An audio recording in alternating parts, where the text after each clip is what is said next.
Mid ka mid ah shaqaalaha ka shaqeeya waddooyinka tareenka ee faqiirka ah waxa uu leeyahay ninkaasi dhaqan wanaagsan iyo akhlaaq wanaagsan.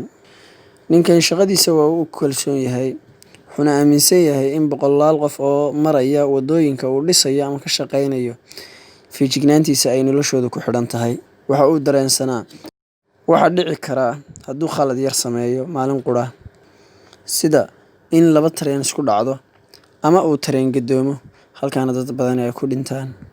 Sidaa daraaddeed, ninkani shaqadiisa habeen iyo maalinba waxa uu u qaban jiray si fiican oo fayow, wuxuuna ka dambiil qaadanayay xadiiskii Nabiga ee saxiixa ahaa calayhi salaatu wassalaam, kaasoo ahaa in Allaha axabba axadakum idaa camila camalan an yutqinahu, oo ah Ilaahay wuxuu ka jecel yahay midkiin shaqo hadduu qabanayo inuu hagaajiyo. Gurigiisu waxa uu u dhowaa meel u dhow meesha lagu kala wareejiyo tareennada. Maalin maalmaha ka mid ah, isaga oo ka yimi salaadii subax masaajidka, waxa uu helay xaaskiisii oo xanuunsanaysa. Ninkani ma uusan haysan lacag uu xaaskiisa ku geeyo dhakhtar. Nin miskiin ayuu ahaa, qur'aanna waa ku akhriyay, dawooyin yaryar oo xumad jabina waa uu siiyey. Markuu salaadii duxada tukadayna, Ilaahay wuxuu uga baryay inay caafimaado. Ubadkiina waa uu ka kaxeeyey gabadhii si aanay ugu dhibtoonin hawshooda oo xaggii shaqada u kaxaystay. Halkaasi ayuu wuxuu mar walba ku celcelinayay wiilkiisa intii uu qur'aanka soo xifdiyey ku celcelin fiican. Gabadhiisa yarna waa uu u sheekeynayay. Isaga oo quraac u sameynaya labadiisii carruura ayaa gabadhiisii waxay daba oroday bisad. Wuxuu arkay gabadhiisii yarayd oo dhex taagan waddadii tareenka iyo tareen soo qaylinaya. Arrintaas waa uu ku orday. Gabadha ayuu damcay inuu si la soo ordo, ka gadaalna ma uusan gaadhin ee waqtiga ayaa ku kadiyey. Shaqadiisii ayuuna hore ka qabsaday, isagoo xataa og in gabadhiisii ay khatar ku jirto. Wuxuuna gudagalay inuu jidka u furo tareenkii xoogga u ordayay ee gabadhiisa hor taagnayd. Tareenka ayuu ku aadiyey jidkiisii saxda ahaa, waana jidka ay taagan tahay gabadhiisii yarayd. Waxa uuna aqoonsan yahay in haddii uu gabadhiisa ka duwo tareenka, dhammaan dadka saaran ay halaagsamayaan.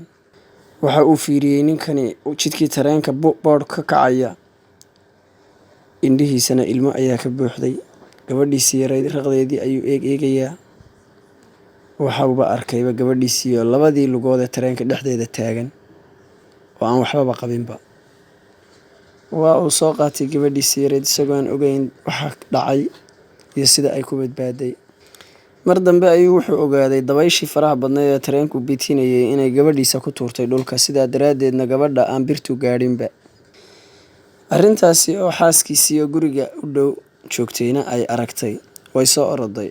Waxay u timi iyadoo ooyeysa, gabadheedii bayna kaxaysatay, iyadoo dareentay in gabadheedu dhiman gaadhay. Arrintaa mucjisada ah oo naagtiina ugu bogsatay, gabadhiina ugu badbaaday.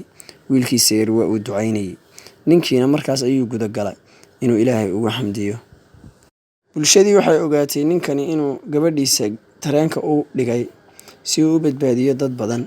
Sidaa daraaddeed waa la karaameeyey, hantina waa la siiyey. Dowladda ayaana markiiba waxay siisay bil sharaf iyo xoolo. Sidaa daraaddeed ninkii waxa uu noqday hantiile.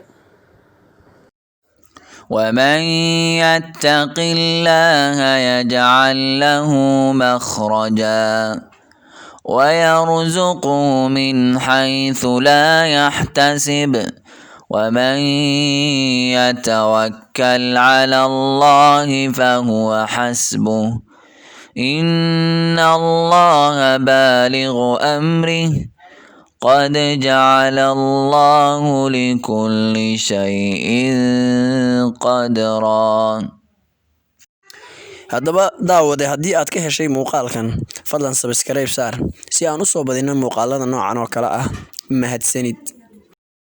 Gabadhani waa gabadh carmal ah, waa gabadh wanaagsan. Ninkeedii ayaa waxa uu uga tegey gabadh yar markii da'deedu ay ahayd 10 sano.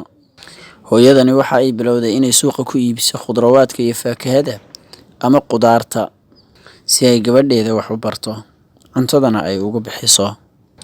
Ilaa iyo gabadheedii ay ka saartay jaamacadda siiba kulliyadda caafimaadka. Gabadhii ayaa Ilaahay waxa uu ku irsaaqay nin hanti badan haysta, kaasi oo u oggolaaday inuu u furo xarun caafimaad ugana furo xaafadaha heerka sare ah. Xaafadahaasi oo u dhow meesha hooyadeed degan tahay. Gabadhu iyada oo aan ilowsanayn siday hooyadeed u soo balanbali jirtay markii ay iyada korinayso iyo dhibaatooyinkii ay u soo maraysay korinteeda, ayay haddana mar walba hooyadeed waxay u canaanan jirtay si xun. Waayo hooyada ayaa mar walba waxay u soo diri jirtay gabadheeda digtooradda ah gabadh jaar ay yihiin oo xanuunsanaysa waxna aan haysan, si ay si bilaasha ugu daweyso kuna caawisana hantiga loogu talagalay inay isku daweyso. Maalin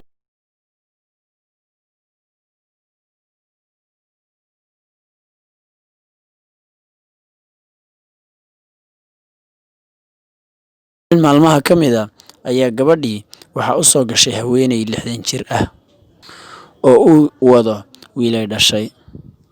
Waxayna fiirisay sida wiilkaasi uu hooyadiisa 60 jirka ah ugu dadaalayo. Waayo wiilku hooyadii gacanta ayuu hayaa, cabaayadana waa uu u hagaajinayaa, cuntana afka waa uu ugu gurayaa, haddana intaasoo jirta kursiga ayuu u hagaajinayaa.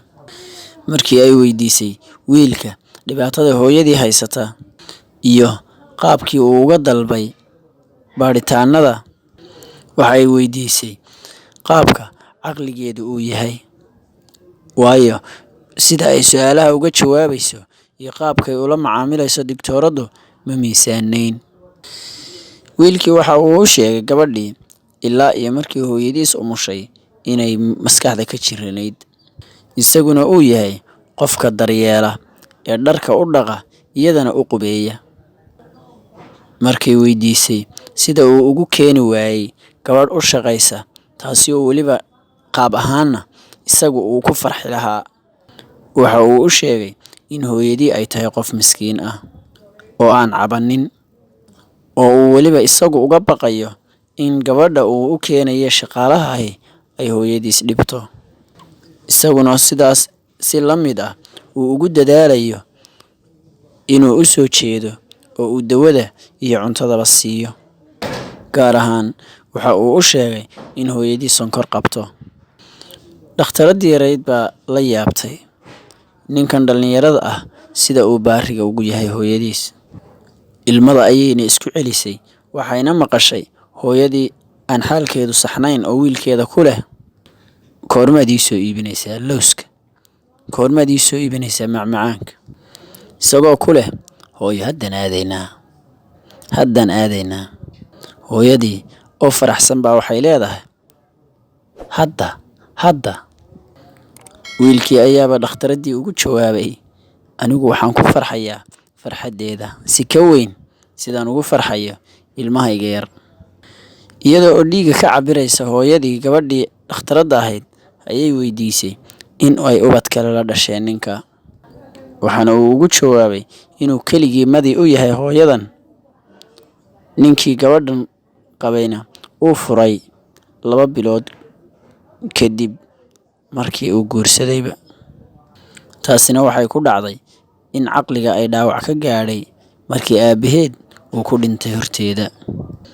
Hooyadeed ama ayeeydii isaga ayaana ahayd ta dhaqaalaysa gabadha iyo ilmaha yarba ilaa uu 10 sano ka soo gaadhay oo ay ka dhimatay. Digtooradii oo ilmeynaysa ayaa waxay weydiisay, hooyadaa miyay adiga xanuunka kugu ilaalisa? Miyaad si xasuusanaysaa in hooyadaa ay ku muhiimad siin jirtay ama ay farxad ku ahayd xilligaad faraxdo, markaad oydana ay ooyi jirtay? Gabadhii ayuu ugu jawaabay, waxaan kuu sheegay hooyada ilaa 10 jirkaygii inaan anigu gacanta ku hayo, iyaduna markay dhashayba ay waalatay. Gabadhii ayaana dhakhtarkii qortay, wiilkii iyo hooyadiina waa ay baxeen.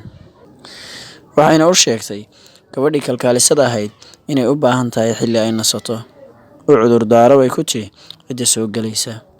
Iyadoo barooranaysa oo qolkeeda ku jirta, dadkuna ay dibadda ka maqlayaan, ayay waxay lahayd sidaas ayuu ula macaamilayaa iyadoo aan hooyo saxaba u ahayn.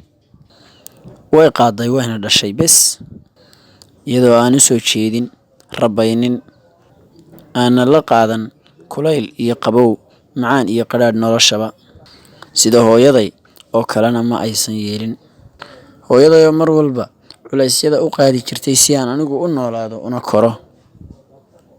Mar walbana iyada oo daalan galabtii dhoolla caddayn iigu imaan jirtay.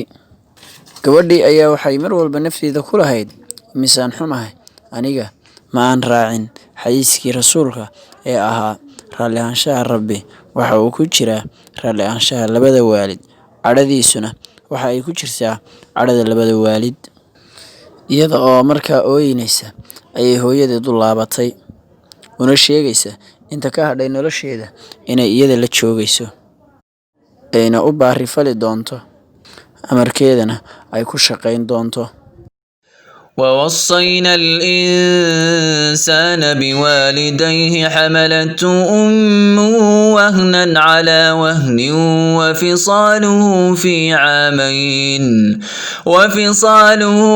عامين أن اشكر لي ولوالديك إلي المصير وإن جاهداك على أن تشرك بي ما ليس لك به علم فلا تطعهما وصاحبهما في الدنيا معروفا واتبع سبيل من أناب إلي ثم إلي مرجعكم فأنبئكم بما كنتم تعملون.